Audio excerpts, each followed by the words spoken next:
Hey guys, what's up? It's Biscuit Horror Reviews. I've got a vinyl, DVD, merch collection update video.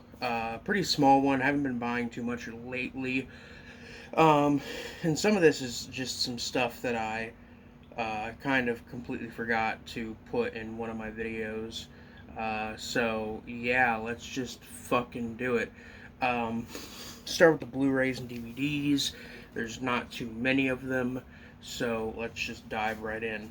First, I bought, well, this isn't my first 4K release. My first 4K release is actually uh, Dial Code Santa Claus from Vinegar Syndrome. However, this is my first, normal movie 4K release. It's First Blood, which is an absolute classic. I don't even think I have to say anything about First Blood. I already said something about First Blood when I reviewed Blood Games from Vinegar Syndrome. Um, I think First Blood is a really, really great action film, a really great thriller. Uh, People often the sequels to this film often become what people focus on when they think uh, Rambo. But people kind of forget that the first movie is kind of really depressing, and it's a really dark film about PTSD and fascist cops. Um, it's also got some actually great performances in it. Uh, Especially from Brian Dennehy as the antagonist. He's really good in this film. Uh, yeah, First Blood, and as always is the new tradition, giving away the digital copy of First Blood. Try and I think that's in focus. Yeah, that's in focus. It's gone forever. Whoever watches this video and is like, hey, copy of First Blood, they got it. Other thing I bought, which this I got for mega cheap because it's a copy of a movie that nobody wants, is The Thrill Killers from Ray Dennis Sheckler, starring Ray Dennis Sheckler as well. And The Thrill Killers is a film that I've always been really interested in checking out because the trailers for it are really wild, really crazy.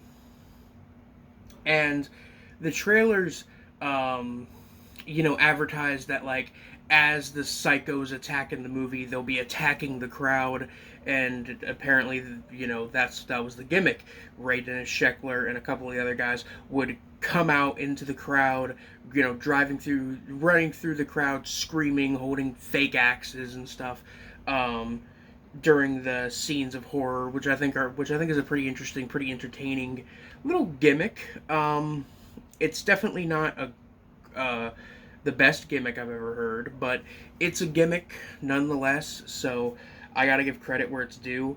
As for the movie itself, this is the most watchable movie from Ray Dennis Steckler that I think it's yes, Steckler. This is the most watchable movie from him that I have seen. He most famously directed The Incredibly Strange Creatures Who Stopped Living and Became Mixed Up Zombies, which is a really awful zombie movie from the 60s. He also did a little film called Blood Shack that I reviewed on my channel way, way back in the day. Um, Back when I was still doing webcam reviews, in front of my webcam sitting on my bed.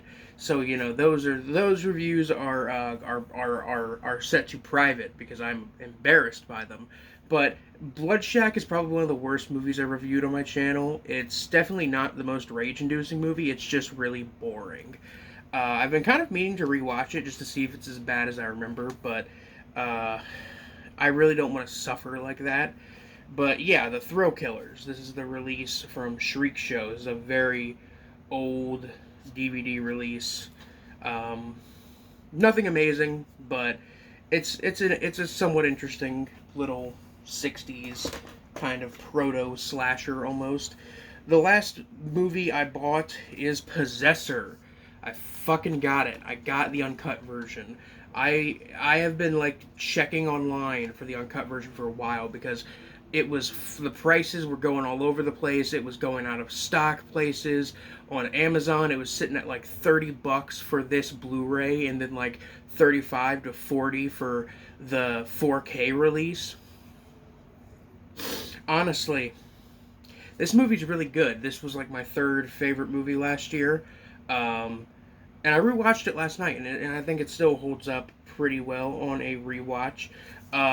Happy I managed to grab this for fairly cheap. I grabbed this for like $17. But it was going on like Amazon and eBay. Prices on eBay were going wild with it. And yeah, Possessor, the new film from Brandon Cronenberg, his sophomore feature, and I've got to say his sophomore feature is a bit better than his first feature. Although his first feature is still really good in my opinion. Antiviral is what it is called, and I think I have it.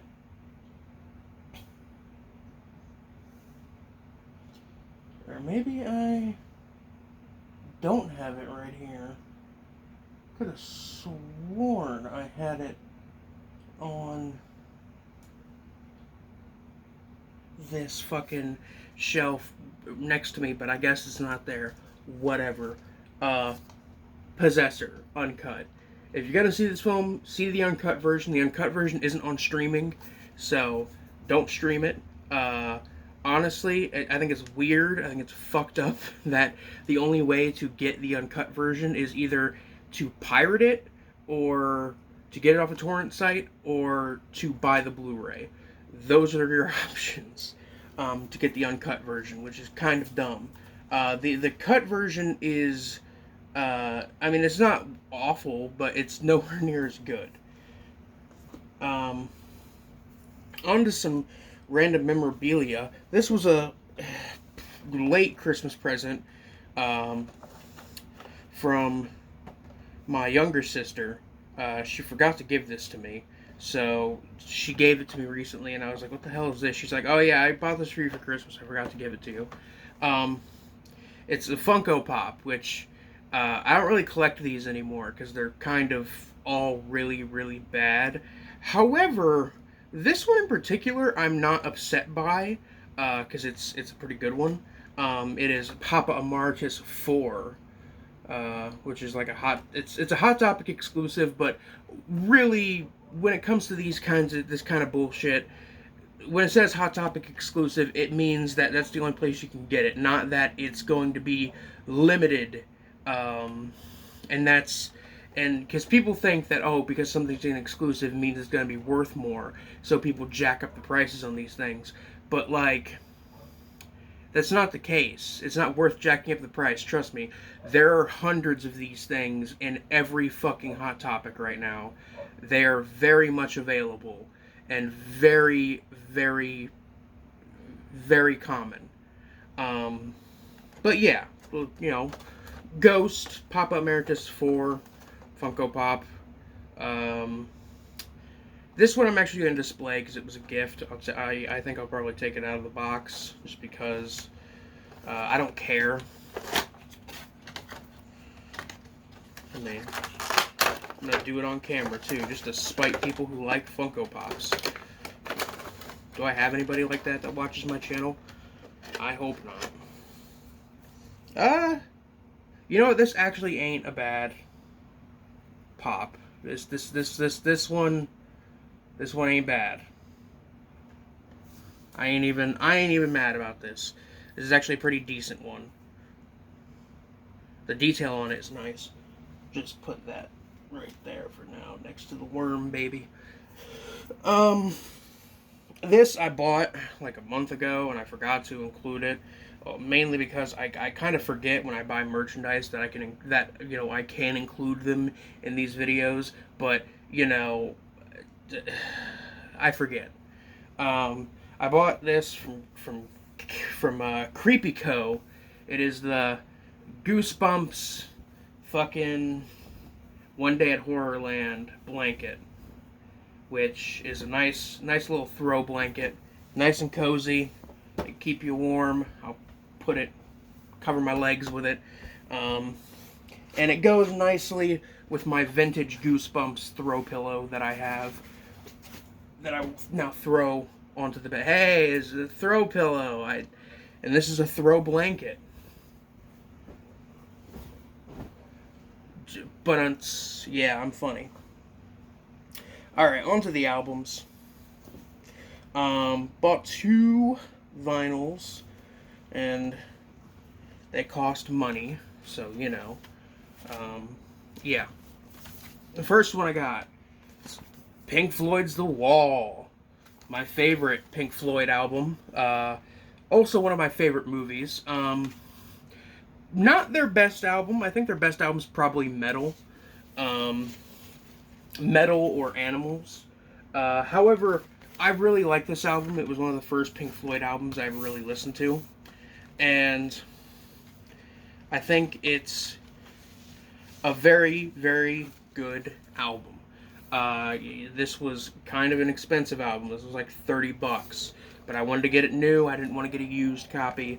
So I held out to get the to get it new. Been meaning to get this since forever, since I've been collecting.